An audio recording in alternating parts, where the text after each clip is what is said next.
Hey guys, so I'm gonna do another quick talking video. It is 12:48 in the morning, Wednesday morning technically. Just got off of work, had a good night, had a good Memorial Day, or not Memorial Day, but Labor Day weekend. It was a lot of fun. Hung out with my son and hung out with my mom and dad. It was my dad's birthday and got to celebrate his special day with him and get to go out to dinner and have a nice meal. I hope everyone else out there had a nice holiday. So what I wanted to talk about today was that there's one thing that always kind of comes up whenever I meet new people or I just talk to people in general, and they ask me how I'm doing and, you know, what my schedule is like and, you know, all this stuff. And, you know, I eventually get around to talking about, you know, my job and being a dad and, you know, staying busy and, you know, being part of my church family and being as active in that as I can be, and then get around to talking about training, going to the gym, and they ask me, you know, how many times a week do you go? I say I try to get there at 6. If I can't, I get to the gym about 5 days a week for about 2 hours a day.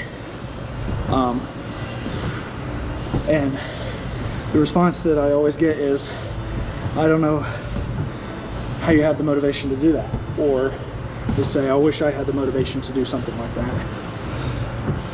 Or they will even say, like, well, can you give me some of your motivation or whatever?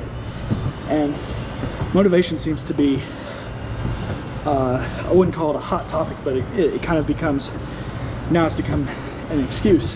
And I think it's always been an excuse, and we just didn't know it. Whether you believe it or not, whether you think it or not, whether you know it or not, it doesn't matter. It's the God's honest truth. Motivation is garbage. It's a lie. Somebody thought a while back that just because you feel motivated to do something, that means that it's worth doing. No, that doesn't mean squat. Why? Well, motivation is an emotional response. And I'm going to tell you right now, emotions don't mean anything. You do the right thing at the right time for the right people, and you do it regardless of your motivation. You do it regardless of your feelings. And that seems to be a bit of a pitfall for a lot of people. You say, I don't feel motivated to get to the gym, or I don't feel motivated to, you know, try new things with my kids, or they don't feel motivated in their marriage anymore because there's that initial emotional response of being in a relationship and first getting married.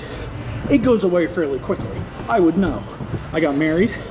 I am no longer with that person anymore, but I understand what that's like, because you start dating and you're all in love, you do anything for this person, and then that starts to fade away, and then it comes back again when you ask them to marry you, and it's even higher than before.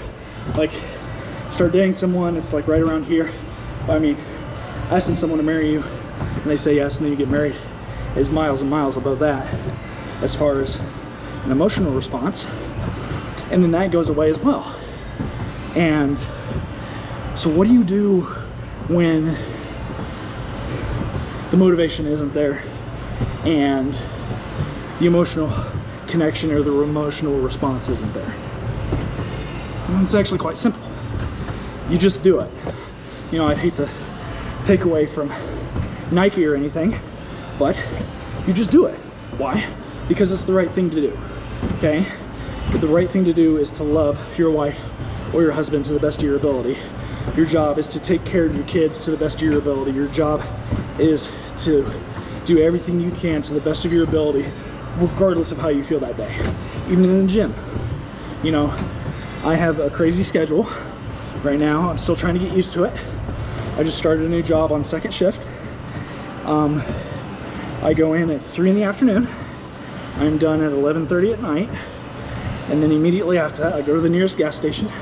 I grab whatever energy drink I want for my workout. I grab a Gatorade. And if they've got the protein bars I like, I'll pick them up. If not, it's no big deal. But anyways, I throw those down real quick.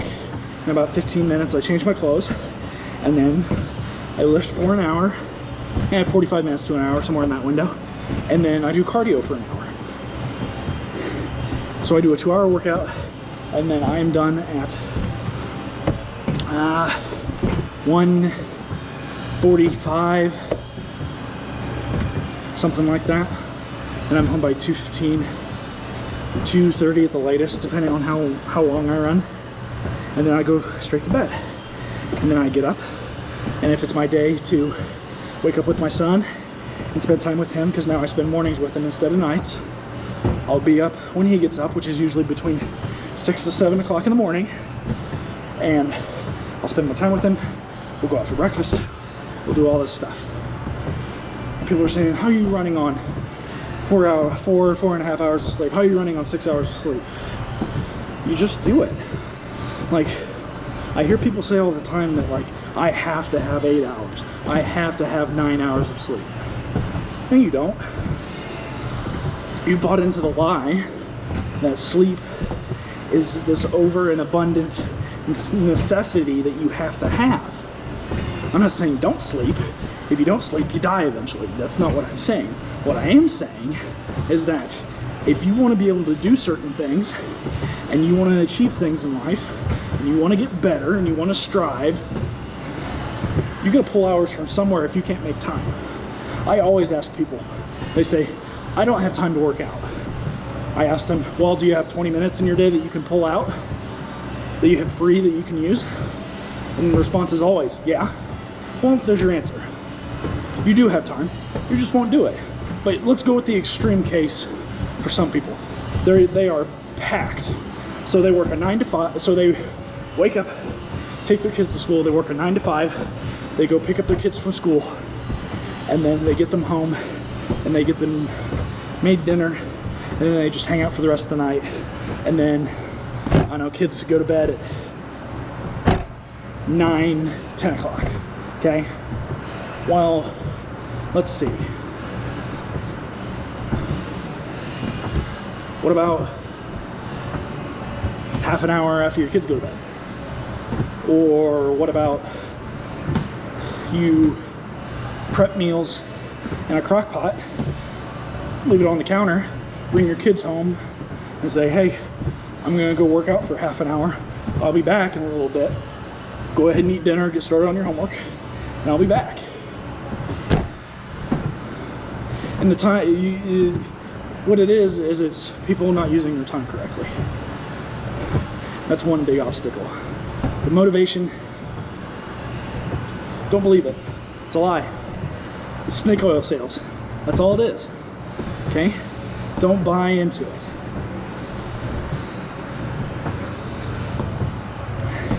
I know some people are going to say, well, you're just too extreme for me.